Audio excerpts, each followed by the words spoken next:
दर्द भरने की बात मत करो कि मुझे ही पता है कि मैं अपने किस तरह संभाल पा रहा हूँ। मुझे नहीं, सारा परिवार बहुत परेशान है। अगर उस तरह अंदाजा मुझे होता तो मैं जिंदगी में कभी शादी नहीं करता, अपनी बेटी की जिंदगी में भी नहीं करता। दिसंबर 2024 उत्तर प्रदेश के ग्रेटर नोएडा में एक गांव है जलपुरा। उस गांव में एक शादी हो रही थी, बड़ी शादी, धूमधाम वाली शादी। बारात आई थी, बैंड बाजा था, रोशनी थी, खुशियां थी। ब्राइड का नाम था दीपिका नागर, 24 साल की, पढ़ी लिखी, बीए बीएड ग्रेजुएट, 3 भाई बहनों में सबसे छोटी। उसके पिता संजय नागर ने उस शादी पर करीब 1 करोड़ रुपए खर्च किए थे। 1 करोड़, सोचिए जरा। कैश दिया, गहने दिए और एक स्कॉर्पियो एन SUV भी दी शादी के गिफ्ट में। लेकिन उस रात से ठीक 17 महीने बाद, मई 17, 2026 रात के 12:30 बजे संजय नागर के फोन पर एक कॉल आई और उस कॉल ने उनकी जिंदगी हमेशा के लिए पलट के रख दी। जब वो हॉस्पिटल पहुंचे तो उनकी बेटी दीपिका जमीन पर थी और वो जिंदा नहीं थी। लेकिन ये कहानी सिर्फ एक मौत की नहीं है, ये कहानी है उस पोस्टमार्टम रिपोर्ट की जिसने पुलिस को भी हिला दिया, उन इंजरीज की जो किसी फॉल से नहीं आती, और उस पैटर्न की जो इस केस को इंडिया का सबसे डिस्टर्बिंग डॉरी केसेस में से एक बनाता है। वो पैटर्न जो मैं आपको इस वीडियो में रिवील करूंगा और जो शायद आपने किसी भी न्यूज चैनल पर नहीं सुना होगा। वेलकम टू तलाशी द क्राइम हंट। मेरा नाम है उपमन्यु और आज हम बात करेंगे एक ऐसे केस की जिसमें एक बाप अपनी बेटी को बचाने के लिए उसके घर गया, वो वापस आया और कुछ घंटों बाद उसे अपनी बेटी की लाश मिली। ये केस है दीपिका नागर डॉरी डेथ केस। अगर आप पहली बार इस चैनल पर आए हैं तो सब्सक्राइब करना मत भूलिए, और अगर आप पहले से यहाँ हैं तो आप जानते हैं हम यहाँ फैक्ट्स के साथ खेलते नहीं। चलिए शुरू करते हैं।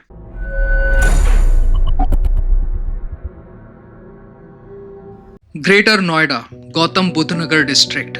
ये एरिया 2 फेसेस रखता है। एक फेस है ग्लीमिंग IT पार्क्स, हाईवेज और प्लान्ड टाउनशिप्स का। दूसरा फेस है उन विलेजेस का जो इस मॉडर्न सिटी के ठीक बगल में है। जलपुरा उन्हीं में से एक है और यहीं एकोटेक 3 पुलिस स्टेशन के ज्यूरिडिक्शन में दीपिका की शादी हुई थी। दीपिका नागर कुड़ी खेड़ा विलेज, दादरी की रहने वाली, BA BEd कंप्लीट किया था उसने, टीचर बनना चाहती थी। 3 सिबलिंग्स में सबसे छोटी और घर में सबसे लाडली। उसके पिता संजय नागर, एक मिडिल क्लास परिवार के मुखिया, ने अपनी बेटी के लिए कुछ कम नहीं किया। जो बन सका वो सब दिया, कैश, गहने और एक SUV।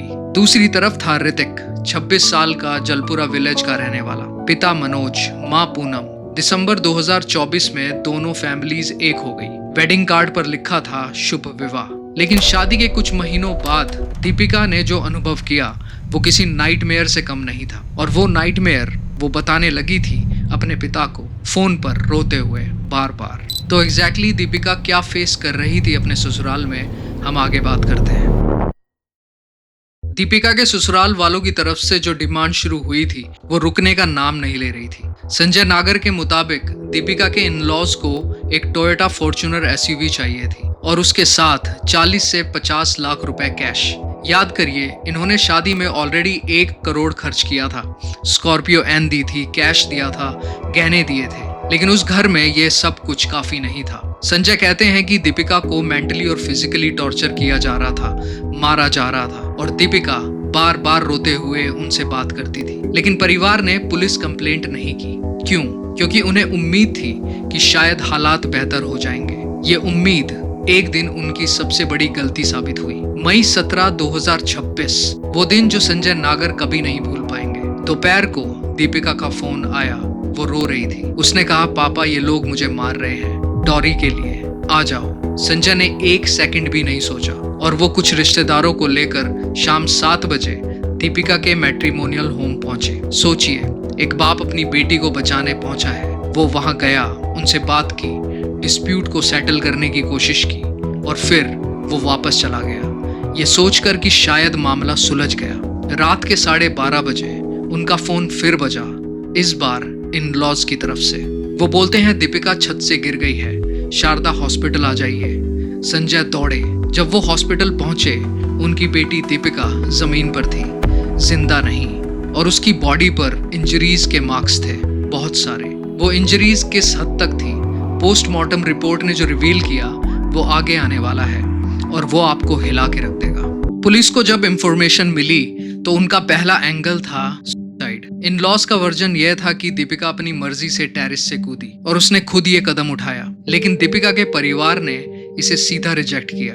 संजय नागर ने कहा यह सुसाइड नहीं है, ये मर्डर है। और फिर एक डिटेल सामने आई जो इस पूरे केस को एक नया डायमेंशन दे गई। संजय ने बताया जब उन्होंने इन लॉस से पूछा दीपिका कहां से गिरी, पहले जवाब आया सीढ़ियों से, फिर कुछ देर बाद छत से। एक ही रात में 2 अलग अलग बयान। ये कोई छोटी बात नहीं थी, ये वो क्रैक था जहां से पूरी कहानी खुलने लगी। पुलिस ने FIR रजिस्टर की। दीपिका के पिता की कंप्लेंट के आधार पर ऋतिक और मनोज को मंडे मॉर्निंग अरेस्ट किया गया, लेकिन बाकी एक्यूज्ड पूनम, नेहा, तन्वी, प्रमोद, विनोद अभी भी फरार थे। और तब पोस्टमार्टम रिपोर्ट आई और उसमें जो था उसने इस केस की पूरी दिशा बदल दी। डॉक्टर्स ने जब दीपिका का पोस्टमार्टम किया और जब रिपोर्ट सामने आई तो एक सवाल हर किसी के मन में था, क्या ये इंजरीज एक फॉल से आ सकती हैं? और डॉक्टर्स का जवाब था हम निश्चित नहीं हैं। सिटी के एक प्राइवेट मेडिकल प्रैक्टिशनर ने टाइम्स ऑफ इंडिया को बताया कि ये डिटरमिन करना मुश्किल है कि इंजरीज मौत से पहले हुई हैं या फॉल के बाद, लेकिन पुलिस के एक ऑफिसर ने कुछ ऐसा कहा जो ऑफिशियल रिकॉर्ड में आ गया। उन्होंने कहा कि रिपोर्ट से लगता है कि कुछ इंजरीज मौत से पहले की हैं। इसका मतलब उसे पहले से टॉर्चर किया जा रहा था। और दीपिका के परिवार ने एक और बॉम्बशेल ड्रॉप किया। दीपिका की आंटी गीता देवी ने एलिगेशन लगाया कि दीपिका को छत से फेंका गया और जब वो नीचे गिरकर भी जिंदा थी तो उस पर फिर से अटैक किया गया। दीपिका के पिता ने अपनी बेटी की बॉडी पर जो मार्क्स देखे, उन्होंने कहा कि ये वुंड स्क्रू ड्राइवर से किए गए हैं। Screwdriver. पोस्टमार्टम रिपोर्ट में एग्जैक्टली क्या मिला, organ by organ, injury by injury, वो ब्रेकडाउन अब हम डिस्कस करते हैं।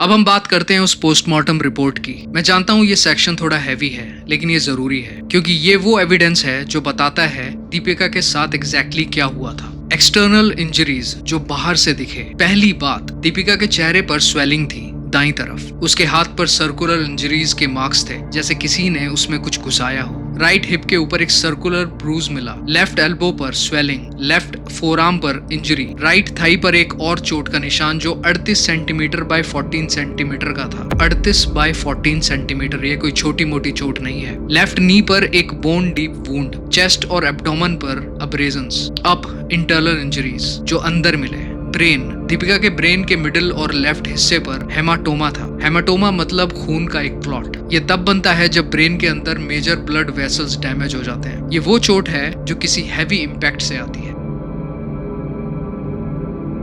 चेस्ट, डॉक्टर्स ने दीपिका के चेस्ट कैविटी में 1.5 लीटर खून पाया। स्प्लीन रप्चर्ड, फट गई थी। लीवर और right kidney ruptured. Heart chambers empty थे। अब एक सिंपल सवाल, अगर कोई 3 मंजिल छत से कूदे तो क्या उसकी थाई पर 38 सेंटीमीटर का ब्रूज आएगा? क्या उसके हाथ पर सर्कुलर मार्क्स होंगे जो स्क्रू ड्राइवर से लगते हैं? शायद हाँ, शायद नहीं। यही वो ग्रे एरिया है जिसे फॉरेंसिक साइंस अभी रिजॉल्व करने की कोशिश कर रही है। विसरा सैंपल्स प्रिजर्व किए गए हैं ये देखने के लिए कि कोई टॉक्सिक सब्सटेंस तो नहीं था। वो रिपोर्ट अभी पेंडिंग है। लेकिन इस केस में एक और लेयर है, एक पैटर्न जो तब सामने आया जब मैंने इस केस को डीपर इन्वेस्टिगेट किया। वो पैटर्न इस वीडियो का सबसे डिस्टर्बिंग हिस्सा है और इसके बारे में हम थोड़ा रुक के बात करते हैं। 17 मई की रात दीपिका की डेथ हुई। 18 मई की सुबह पुलिस ने ऋतिक और मनोज को अरेस्ट किया। FIR रजिस्टर हुई जो डॉरी डेथ, क्रूलिटी और रिलेटेड ऑफेंसेस से रिलेटेड है। साथ में डॉरी प्रोविजन एक्ट के प्रोविजंस भी। FIR में नाम थे 7 लोगों के, जिसमें ऋतिक, मनोज, पूनम मेन अक्यूज थे। बुधवार को पूनम को अरेस्ट किया गया, मदर इन लॉ। उसी दिन विनोद को भी, ऋतिक के अंकल। कुल अरेस्ट 4, 3 अभी फरार हैं, नेहा, तन्वी, प्रमोद। पुलिस रेड्स चल रही हैं, रेड्स अभी भी जारी हैं। केस अभी अंडर इन्वेस्टिगेशन है। चार्जशीट फाइल नहीं हुई, ट्रायल शुरू नहीं हुआ, वर्डिक्ट नहीं आया। ये एक ऑनगोइंग केस है और यही इसे और भी ज्यादा अर्जेंट बनाता है। लेकिन इस केस में कुछ ऐसे सवाल हैं जो अभी भी अनआंसर्ड हैं और एक ऐसा पैटर्न जो आपको सोचने पर मजबूर कर देगा। अब मैं आपको वो बात बताता हूँ जो इस केस को इंडिया के मोस्ट डिस्टर्बिंग डॉरी केसेस की लिस्ट में डाल देती है और जो आपने किसी भी मेन स्ट्रीम न्यूज चैनल पर नहीं सुनी। जब मैंने इस केस को रिसर्च करना शुरू किया तो एक चीज बार बार सामने आई, एक वर्ड, फॉर्च्यूनर। दीपिका के केस में उन्हें टोयोटा फॉर्च्यूनर चाहिए थी, ठीक है, एक ग्रीडी फैमिली, एक डिमांड। लेकिन फिर मैंने और पीछे देखा, एक और case, Karishma 2024, Greater Noida, Ecotech 3 area, same police station. Karishma की शादी दिसंबर 2022 में हुई थी। उसके इन लॉज ने एडिशनल डॉरी मांगी और एक टोयोटा फॉर्च्यूनर। जब एक डिमांड पूरी नहीं हुई, करिश्मा को टॉर्चर करके मार दिया गया। उसके हस्बैंड विकास भाटी और father in law Sompal Bhati को अरेस्ट किया गया। अब केस नंबर 2, निक्की भाटी। अगस्त 2025, ग्रेटर नोएडा, सिरसा विलेज। 9 साल की शादी, 9 साल का टॉर्चर। डिमांड्स थी स्कॉर्पियो, मोटरसाइकिल, फिर 36 लाख कैश, फिर मर्सिडीज। निक्की को जलाकर मार दिया गया। उसके जिंदा जलने के बाद उसका माइनर बेटा अकेला हो गया। केस नंबर 3 जो ये वाला है, दीपिका नागर, मई 2026। फैमिली पहले से स्कॉर्पियो एन दे चुकी थी, लेकिन अब डिमांड थी टोयोटा फॉर्च्यूनर और 50 लाख रुपए की। 3 केसेस, 3 साल, एक ही डिस्ट्रिक्ट, एक ही पैटर्न। ये कोइंसिडेंस नहीं है, ये एक सोशियो इकोनॉमिक सिग्नल है। इन सेमी अर्बन कम्युनिटीज में टोयोटा फॉर्च्यूनर एक स्टेटस सिंबल बन चुकी है। पड़ोसी की बेटी की शादी में फॉर्च्यूनर गई तो मेरे बेटे की शादी में क्यों नहीं? और जब नहीं मिली तो जो हुआ वो इन तीनों केसेस में आपने सुना। दीपिका ने BA B.Ed किया था, वो एजुकेटेड थी, वो मॉडर्न ग्रेटर नोएडा के पास रहती थी, लेकिन एजुकेशन ने उसे नहीं बचाया, क्योंकि ये प्रॉब्लम एजुकेशन की नहीं है, ये ग्रीड की है, और ग्रीड सिटीज में भी उतनी ही जिंदा है। इस केस में कुछ सवाल हैं जो अभी भी अनआंसर्ड हैं, और एक रिस्पॉन्सिबल स्टोरी टेलर की तरह मैं उन्हें आपके सामने रखूंगा। सवाल नंबर 1, उस रात दीपिका के घर में 7 लोग थे। पुलिस ने 4 को अरेस्ट किया, 3 लोग अभी भी फरार हैं। उस रात उस घर में एग्जैक्टली क्या हुआ था? सवाल नंबर 2, दीपिका के पिता शाम 7 बजे वहां गए थे, वो वापस आए, जब वो वहां थे तब दीपिका ठीक थी या पहले से कुछ हो चुका था? सवाल नंबर 3, इन लॉज ने 2 अलग अलग बयान दिए, पहले कहा सीढ़ियों से गिरी, फिर कहा छत से गिरी। सच क्या है? सवाल नंबर 4, विसरा रिपोर्ट अभी भी पेंडिंग है। क्या दीपिका की बॉडी में कोई टॉक्सिक सब्सटेंस था? क्या उसे कुछ खिलाया या पिलाया गया था? सवाल नंबर 5, पोस्टमार्टम रिपोर्ट ने कंफर्म किया कुछ इंजरीज मौत से पहले की हैं, लेकिन कितनी देर पहले? क्या वो इंजरीज उसी रात की हैं या पिछले कई महीनों की? ये सवाल कोर्ट्स में पूछे जाएंगे, फोरेंसिक एक्सपर्ट्स जवाब ढूंढेंगे, लेकिन अभी वो आंसर्स हमारे पास नहीं है। जो हमारे पास है वो एक नंबर है, एक ऐसा नंबर जो इस पूरी स्टोरी का सबसे भारी हिस्सा है। मई 2026 में इंडिया के नेशनल क्राइम रिकॉर्ड्स ब्यूरो ने एक रिपोर्ट रिलीज की और उसमें एक लाइन थी जिसे पढ़कर मैं कुछ देर के लिए रुक गया। 2024 में इंडिया में 5737 डॉरी डेथ्स हुई हैं। 5737, मतलब हर दिन 16 औरतें, हर एक दिन। दीपिका उन 16 में से एक थी, एक एजुकेटेड लड़की जिसने अपने पिता को कॉल किया था, जिसने हेल्प मांगी थी, जिसके पिता उसके घर तक गए थे और फिर भी वो नहीं बच सकी। हम इन केसेस को न्यूज में देखते हैं, स्क्रॉल करते हैं और आगे बढ़ जाते हैं, लेकिन आज मैं आपसे एक बात पूछना चाहता हूँ। अगर आपके घर में कोई बेटी है, कोई बहन है, कोई दोस्त है और वो आपको कॉल करे रोते हुए, तो प्लीज मत सोचिए कि हालात अपने आप ठीक हो जाएंगे, वो नहीं होते। डॉरी लेना इल्लीगल है, सेक्शन 498A है, सेक्शन 304B है, डॉरी प्रोहिबिशन एक्ट है, लॉज हैं, लेकिन लॉज तब काम करते हैं जब हम उन्हें यूज करने से डरे नहीं। दीपिका के परिवार ने कंप्लेंट नहीं की क्योंकि उन्हें उम्मीद थी, वो उम्मीद उनकी बेटी की जान ले गई। अगर आपके या किसी के साथ डॉरी हैरेसमेंट हो रहा है, national women helpline 181, police emergency 112, use them please. ये था दीपिका नागर केस, एक केस जो अभी भी कोर्ट में जाने का इंतजार कर रहा है, जिसके 3 अक्यूज्ड अभी भी फरार हैं, जिसकी फोरेंसिक रिपोर्ट अभी भी पेंडिंग है। हम इस केस को फॉलो करते रहेंगे और जब भी कोई अपडेट आएगा हम आपको बताएंगे। अगर आप चाहते हैं कि ऐसे केसेस जो मेन स्ट्रीम मीडिया में दब जाते हैं आप तक पहुंचते रहें, तो चैनल को सब्सक्राइब करिए, बेल आइकन दबाइए ताकि नेक्स्ट वीडियो का नोटिफिकेशन आपको मिले, और इस वीडियो को शेयर करिए, क्योंकि जितने ज्यादा लोग ये देखेंगे उतना ज्यादा इस केस पर प्रेशर रहेगा। अकाउंटेबिलिटी तब आती है जब लोग देख रहे हो। Take care, stay safe and इंसाफ होगा, बस देर नहीं लगनी चाहिए।